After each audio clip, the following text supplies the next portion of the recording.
Welcome back. আজকে আমরা unit 4 এর লেসন 3 পড়ব এবং আমাদের লেসনের টাইটেল হচ্ছে ইউজিং আ ডিকশনারি পার্ট 1, অর্থাৎ কিভাবে একটা ডিকশনারি ব্যবহার করব। আগের লেসনে আমরা কি শিখেছিলাম?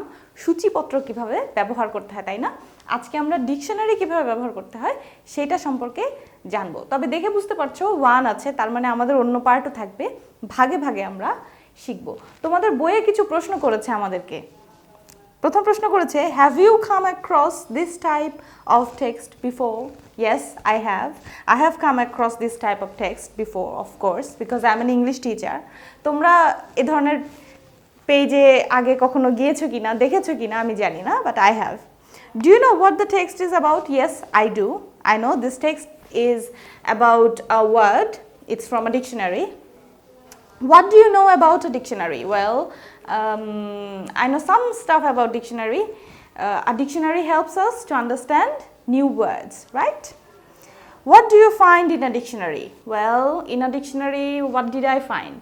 New words, its pronunciations, its meanings, its usage, and lots of other information, right?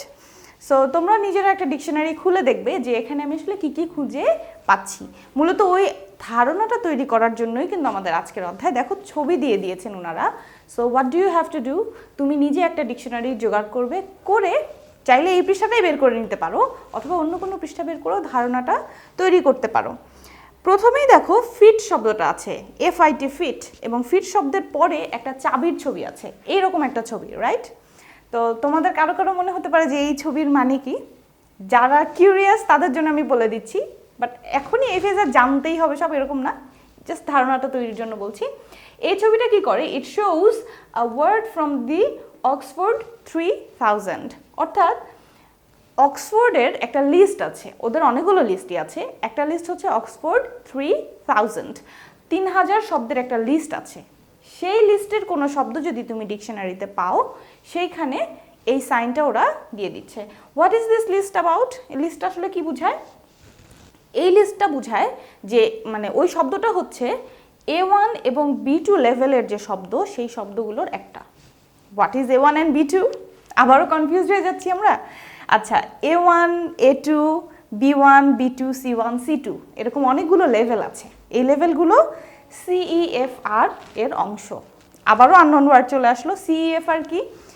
Common European framework of reference. খুব জটিল করে সব বুঝতে হবে না, আমি ধারণাটা দিচ্ছি। CEFR কি করে? ইট গ্রেডস ল্যাঙ্গুয়েজ স্কিলস, অর্থাৎ তোমার ভাষাগত দক্ষতা কোন মাত্রায় আছে, কোন লেভেলে আছে, সেইটাকে গ্রেডিং করে বা ক্লাসিফাই করার জন্য একটা ওদের স্ট্যান্ডার্ড আছে, একটা রেফারেন্স আছে, সেইটাকে বলা হয় CEFR। এবং সেই রেফারেন্সের অনেকগুলো ধাপ আছে, A1, A2, B1, B2, C1, C2।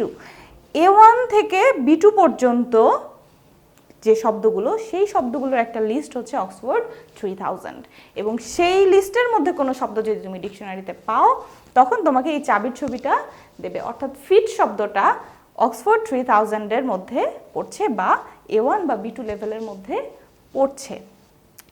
যেমন আমি আরেকটা উদাহরণ দিলে তোমাদের ধারণা ক্লিয়ার হয়ে যাবে যে B2 লেভেলটা কি। B2 লেভেলের শব্দ যে বাচ্চাটা পারবে বা যে ছাত্রটা পারবে, অর্থাৎ ধরো আমাকে একজন বলল যে আপনি B2 লেভেল পর্যন্ত পারেন, তার মানে হচ্ছে I can understand the main ideas of complex text. Complex text, জটিল কোনো লেখা বা বক্তব্যর মেইন আইডিয়াস, মূল যে বক্তব্যগুলো, মূল যে কথাগুলো, সেটা আমি বুঝতে পারি। এবং সেই কমপ্লেক্স টেক্সট, সেই জটিল লেখাটা কংক্রিট বা অ্যাবস্ট্রাক্ট দুই রকম টপিকেই হতে পারে। কংক্রিট টপিক কি? যেমন তুমি সায়েন্স বুক পড়েছো, কিভাবে চুম্বক কাজ করে, that is a concrete subject. আর তুমি যদি দেশপ্রেম নিয়ে কথা বলো, দেশপ্রেম কি? That is an abstract concept, তাই না? তো এরকম সব ধরনের কনসেপ্টেই যে কোনো কমপ্লেক্স টেক্সটের মেইন আইডিয়াস বুঝতে পারে, সেইটা হচ্ছে B2 লেভেল। এবং আরেকটা তথ্য দিয়ে রাখি, এই লেভেলগুলো কিন্তু তোমার গ্রামারের রুল বা ভোকাবুলারির উপর ডিপেন্ড করে তৈরি হয় না।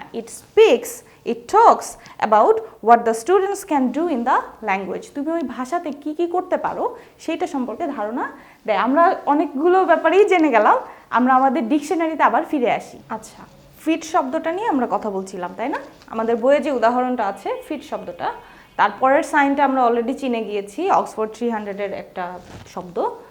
এরপরে দেখো যেটা আছে ফিটটাই আবার লেখা আছে।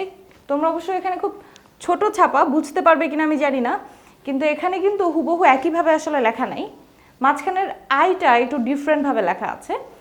অনেক সময় তোমরা দেখবে মূল শব্দের পরে যখন আবার লেখা আছে সেইটা তুমি পড়তে পারছো না, বিকজ ওখানে আসলে ডিফারেন্ট সিম্বল ইউজ করা হয়। এখানে মূলত শব্দটার প্রোনাউন্সিয়েশন বা উচ্চারণ লেখা থাকে। আমরা হয়তো প্রিভিয়াস লেসনগুলো যারা দেখেছি তারা অলরেডি অনেকটা ধারণা পেয়ে গিয়েছি যে আমরা যখন প্রোনাউন্সিয়েশনটা লিখি তখন আমরা আমাদের নর্মাল অ্যালফাবেট ইউজ করি না। যারা এটা নিয়ে আরও পড়াশোনা করতে চাই বা শিখতে চাই তারা একটু আইপিএ সিম্বল, আইপিএ সিম্বল নিয়ে পড়াশোনা করে দেখতে পারি, এবং ডিকশনারি ঘাটলে তোমার এমনি কিছু কিছু আইডিয়া হয়ে যাবে।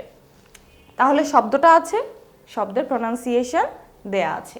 এরপরে বলা আছে এটা ভার্ব হতে পারে, এটা অ্যাডজেক্টিভ হতে পারে, এটা নাউন হতে পারে। খেয়াল করো তোমাদের বইয়ে যে ছবিটা আছে, যে পৃষ্ঠার ছবিটা আছে, সেখানে প্রথমে ভার্ব হিসেবে ওর যতগুলো অর্থ এবং আলোচনা সব দেয়া আছে, তারপরে আছে অ্যাডজেক্টিভ হিসেবে ওর আলোচনা, এরপরে নাউন হিসেবে সব অর্থ দেওয়া আছে। সবগুলো অর্থ আসলে আমরা ডিসকাস করব না, এতটা সময়ও নাই, আর একটুখানি সিস্টেমটা ধরতে পারলে তোমরা নিজেরাই পড়ে বুঝতে পারবে। তো ভার্ব হিসেবে দেখি যে ওর কতগুলো মিনিং দেয়া আছে। একটা হচ্ছে right size and type. Right মানে উপযুক্ত বা সঠিক, সাইজ বা টাইপ। ফিট শব্দটা কোথায় ব্যবহার করতে পারি, কী অর্থে ব্যবহার করতে পারি, যখন আমরা বুঝাই যে এটার টাইপ বা সাইজটা রাইট আছে। আর একটা অর্থে ব্যবহার হয় ভার্ব হিসেবে, পুট সামথিং সামওয়্যার, কোনো, এই যে এখানে আরেকটা জিনিস আমি বলে দিচ্ছি, এসটিএইচটা মানে সামথিং, কোনো কিছু। ডিকশনারিতে এরকম কিছু কিছু সংক্ষিপ্ত রূপ ব্যবহার হয়, যেটা তোমরা বইয়ে অনেক সময় আলাদাভাবে লিস্ট দেওয়া থাকে অ্যাব্রিভিয়েশনগুলোর, সেখান থেকেও পেতে পারো। আর পরিচিত জনরা তো হেল্প করবেনই, তোমরা অনেকেই জানে এগুলো। পরের পয়েন্টটা দেখি, এগ্রি বা ম্যাচ অর্থে, এগ্রি করা, একমত হওয়া অথবা ম্যাচ হওয়া, মিলে যাওয়া, সেই অর্থে আমরা ফিটকে ব্যবহার করি ভার্ব হিসেবে। 4 নম্বরটা কি, মেক সুইটেবল, কোনো কিছুকে সুইটেবলে পরিণত করা বা উপযুক্ত হওয়ানো, এইরকম অর্থেও ফিট শব্দটা ব্যবহার হতে পারে অ্যাজ আ ভার্ব। অ্যাডজেক্টিভ এবং নাউন নিয়ে তো আমরা এখন কথা বলছি না। আচ্ছা, এখন দেখা যাক রাইট সাইজ অ্যান্ড টাইপ নিয়ে তারা কি বলেছে। প্রথম মিনিংটুকুর দিকে আমরা তাকাই। আমাদের বইয়ে যেভাবে শব্দটা দেওয়া আছে, fit, fit, verb, adjective, noun, verb, fitting, fitted, fitted, fitting, fitted, fitted. এখানে খেয়াল করো, যখন তোমরা ডিকশনারিতে কোনো ভার্ব পাবে, আমরা অলরেডি জানি যে ভার্বের অনেকগুলো ফর্ম আছে, রাইট? আমরা জানি ভার্বের যে প্রেজেন্ট সিম্পল ফর্মটা, অর্থাৎ সিম্পলেস্ট, ওর বেসিক যে ফর্মটা সেটা থাকে। এছাড়া আমরা জানি যে কন্টিনিউয়াস টেন্স বা প্রোগ্রেসিভ টেন্স, প্রোগ্রেস মানে কি, যেটা আগে, তাই না? কন্টিনিউয়াস বা প্রোগ্রেসিভ টেন্সে আইএনজি থাকে। তারপরে পাস্ট টেন্স সম্পর্কে আমরা জানি, পাস্ট, এবং ভার্বের আরেকটা রূপ থাকে, সেটা হচ্ছে পাস্ট পার্টিসিপল, রাইট? তো ভার্বের যতগুলো ফর্ম আছে, এবং প্যাসিভ ফর্মের ব্যাপারেও আমরা জানি, তো ভার্বের যতগুলো ফর্ম আছে এই ফর্মগুলো তুমি ডিকশনারিতে পাবে। দেখো ঠিক সেই কাজটাই তারা করেছে। ফিট শব্দটার ভার্ব নিয়ে যখন আলোচনা হচ্ছে, ওর 3টা ফর্ম এখানে উল্লেখ করা আছে, ফিটিং, ফিটেড, ফিটেড। আর বেসিক ফর্ম তো আমরা এখানে দেখেইছি। এখানে দেখো NAME লেখা আছে বইয়ে, এবং লেখাটা একটু বাঁকা করে লেখা আছে। যখন আমরা দেখি যে লেখাটা একটু বাঁকা করে দেয়া আছে, এটাকে বলা হয় ইটালিক ফর্মে থাকা। তোমরা দেখবে যে শুধু যে ডিকশনারিতেই পাবে তা না, অন্যান্য জায়গায়ও পাবে। যখন আমরা একটা ডিফারেন্ট পয়েন্ট দেখাই, সেখানে কখনো কখনো ইটালিক ব্যবহার হয়। তো এখানে এটা হচ্ছে তোমার আমেরিকান ইংলিশের কথা বলা আছে, এন দিয়ে নর্থ আমেরিকান বোঝাতে পারে। তোমরা তোমাদের এক্সাক্ট যে বইটা দেখছো ওখানে একটু চেক করে নিও। North American English, usually fitting, fit, fit, usually সাধারণত, ফিটিং, ফিট, ফিট। খেয়াল করো নর্থ আমেরিকানরা তাদের ইংলিশে ফিটেডটা ব্যবহার করছে না, সাধারণত তারা ফিটিং এবং ফিট ব্যবহার করে, except in the passive. Passive ভয়েসে তারা হয়তো ফিটেড ব্যবহার করে, কিন্তু এছাড়া অতীতকালে তারা ফিটেড ব্যবহার করে না, তারা সাধারণত ফিট ফর্মটাই ব্যবহার করে। আমরা যে এখন ফিট নিয়ে আমাদেরকে খুব জানতে হবে তা না, তোমাদের মূল লক্ষ্য হচ্ছে ডিকশনারির ব্যবহার। অর্থাৎ যখন তুমি একটা শব্দ শিখছো ডিকশনারিতে, সেইখানে একটা শব্দের এক এক জায়গায় তার ব্যবহার ভ্যারি করতে পারে বা ভিন্নতা থাকতে পারে। সেই উদাহরণটা কিন্তু আমরা অলরেডি পেয়েছি যে ইংলিশটা এক এক জায়গার ইংলিশে একই শব্দের বিভিন্ন ব্যবহার থাকতে পারে, এবং সেটাও তারা তোমাদেরকে উল্লেখ করে দিবে বা ডিকশনারিতে তুমি সেটা খুঁজে পাবে। ওকে, যেখানে আমরা ছিলাম রাইট সাইজ বা টাইপ। রাইট সাইজ বা টাইপের কি বলেছে? Not used in the progressive tense. একটু আগে আমি তোমাদেরকে প্রোগ্রেসিভ টেন্সের কথা বলছি, যেমন আই এম টকিং, আমি কথা বলছি, দিস ইজ কন্টিনিউয়াস বা প্রোগ্রেসিভ, রাইট? তো প্রোগ্রেসিভ টেন্স যখন তুমি একটা বাক্যে পাবে বা তৈরি করবে, সেইখানে তুমি এই অর্থে ফিটকে ভার্ব হিসেবে ইউজ করবে না, সেটাই তোমাকে তারা বলে দিচ্ছে। যাই হোক, ব্যাখ্যাতে আসি। বলছে, অর্থটা ব্যাখ্যা দিয়ে দিয়েছে রাইট সাইজ বা টাইপ, অর্থাৎ to be the right shape and size for SB or STH. SB মানে সামবডি, এসটিএইচ একটু আগেই বলেছিলাম সামথিং, সামবডি অর সামথিং, যে কেউ বা যে কোনো কিছু। To be the right shape and size, right shape and size সঠিক আকার এবং আকৃতি, রাইট শেপ অ্যান্ড সাইজ হওয়া, কিসের জন্য? কারোর জন্য বা কোনো কিছুর জন্য। সংক্ষেপে রাইট সাইজ অর টাইপ এই অর্থে ব্যবহার করতে পারি, but not in the progressive tense. আচ্ছা, এরপরে ডিকশনারি আমাদেরকে কি করে? পার্টস অফ স্পিচ দেয়, প্রোনাউন্সিয়েশন দেয়, আরও অনেক কিছু ব্যবহার বলে দেয়, ব্যাখ্যা দিয়ে দেয় অর্থটা। আর একটা জিনিস তারা করে, সেটা হচ্ছে উদাহরণ দিয়ে দেয়, যেন আমরা সহজে বুঝতে পারি। খেয়াল করবে যে উদাহরণের মধ্যেও তারা যে গ্রামার ইস্যুগুলো আছে সেই ইস্যুগুলো তারা উল্লেখ করে দেয়। খেয়াল করো, এখানে একটা ভি লেখা আছে, তোমাদের বইয়ে যে ছবিটা আছে সেখানে এভাবে থার্ড ব্র্যাকেটের মধ্যে একটা ভি লেখা আছে, অর্থাৎ ভার্ব বোঝাচ্ছে। আমরা উদাহরণটা দেখি। I tried the dress on, I tried the dress on, আমি ড্রেসটা পরে দেখলাম, বাট ইট ডিডন্ট ফিট, কিন্তু এটা আমাকে ফিট করে নাই। অর্থাৎ এখানে আমরা সিম্পলি ওই ভার্বটা পাচ্ছি। দ্যাট জ্যাকেট ফিটস ওয়েল, ওই জ্যাকেটটা ভালোভাবে ফিট করে, উপযুক্তভাবে এটার সাইজ ফিট করে, ফিটস ওয়েল, শুধু ভার্বটা পাচ্ছি। আ ক্লোজ ফিটিং ড্রেস, এইখানে খেয়াল করো, একটু আগেই আমরা বলেছি প্রোগ্রেসিভ টেন্স না। তুমি হয়তো ভাবতে পারো কি ব্যাপার, ফিটিং এই অর্থে এখানে আমি আইএনজি দিয়েছি, আইএনজি তো প্রোগ্রেসিভ টেন্স? নো, এখানে এটা প্রোগ্রেসিভ টেন্স অর্থে বুঝাচ্ছে না। এখানে কিন্তু এটা একটা ফ্রেজের অংশ, this is not present continuous tense. Right size and টাইপের একটা উদাহরণ আমরা পেয়েছি যেখানে শুধু ভার্ব বসেছে। দেন হোয়াট ইজ দিস? ভিএনটা কি? ভিএন হচ্ছে, আমরা অনেকেই জানি যে ভার্ব কি করে, ভার্ব অনেক সময় একটা অবজেক্টকে ধারণ করে। তো এখানে বলছে যে এই ভার্বের একটা নাউন বা একটা অবজেক্ট সে ধারণ করতে পারবে বা থাকবে। I can't find clothes to fit me, এই যে এখানে ভার্বের পরে একটা অবজেক্ট আমরা পেয়েছি, একটা অবজেক্ট আমরা পেয়েছি। I can't find clothes to fit me, আমি পোশাক খুঁজে পাচ্ছি না যেটা আমাকে ফিট করবে, আমার রাইট সাইজ বা টাইপ হবে, সেরকমটা আমি পাচ্ছি না। উপরের উদাহরণ থেকে এটার পার্থক্য কি? এখানে একটা আমরা অবজেক্ট পাচ্ছি।